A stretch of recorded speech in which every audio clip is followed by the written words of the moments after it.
Благодарам, председателя. Ајде сега да бидеме практични и рационални.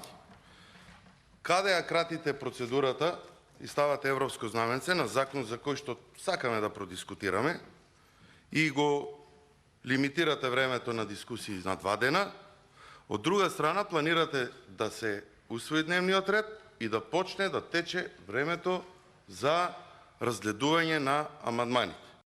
Немаме добиено официјално писмо дали ни се уредни, неуредни, примени, непримени амандманите, затоа што во ова собрание се случуваат чудни работи, за основни, практични и конкретни работи се случуваат активности кои што се надвор од здравиот памет, од деловникот, начинот на работа на ова собрание. И сега сакате да оставите дневниот ред и тој малку временски термин или време кое што го имаме за дискусија по однос на амандманите, да го скратиме. Еве јас сега теоретски ќе пробам да размислам. Ќе го усвоиме дневниот ред, вие ќе кажете за 17 часот седницата, затоа што за не помалку од половина час ќе почне и пленарната седница по однос на ребалансот на буџетот. И ако работиме од 17 до 18 часот, вие ќе го сметате за еден работен ден.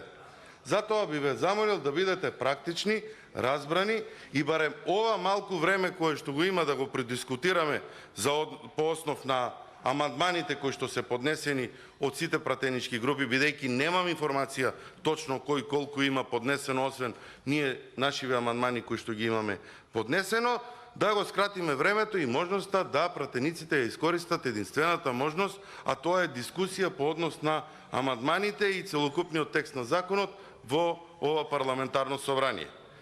Јас замолувам да имате разбирање и да ги почекаме официјалните документи, да почекаме да видиме амандмани, што ќе почнеме. Еве сега да ве прашам, доколку почнеме и го усвоиме дневниот ред, и вие го имате само првиот амандман, од кај знаеме кој е вториот, третиот, петиот, 15-тиот, како да се спремаме по основ на дискусиите.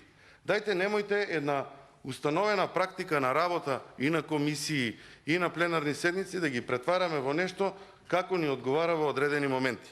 Затоа замолувам за разбирање од страна на вас, председателе, да се договориме, да добиеме некој официјален допис, што имаме поднесено, како имаме, колку има, да ги имаме основните документи за почеток на работа на една комисија, за да можеме после да почнеме и да дискутираме. Нормално е дека може да има несогласување, ама сето тоа да го решаваме во една мирна атмосфера, во една дискусија, на еден цивилизиран начин, вака како што ги терате работите, гледани се од ова парламентарно мнозинство во ова собрание. Не правите некој нов потек. Дозволете барем и тоа малку време кое што остана за дискусии, да го искористиме квалитетно и квантитетно со дискусии. Не вака да се натегаме пола ден околу процедурални забелешки, без да ги имаме основните документи по основ на ова законско решение.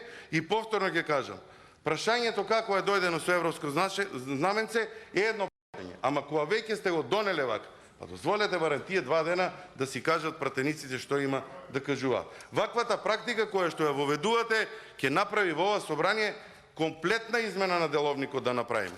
Да нема потреба од ниедна комисија, сите да ни доаѓаат со европско знаменце, да функционира само комисијата за европски прашања, нема потреба од редовни постапки, нека бидат скратени, ќе идат кај вас на комисија, да си ги поминуваат, да си тераме работа и ние не знам зашто седиме тука како пратеници. Дозволете кога веќе имаме деловник и кога има начин на работа, воспоставен пракса по основ на таа работа, барем тоа да биде како што треба во овој законодавен дом. Благодарам.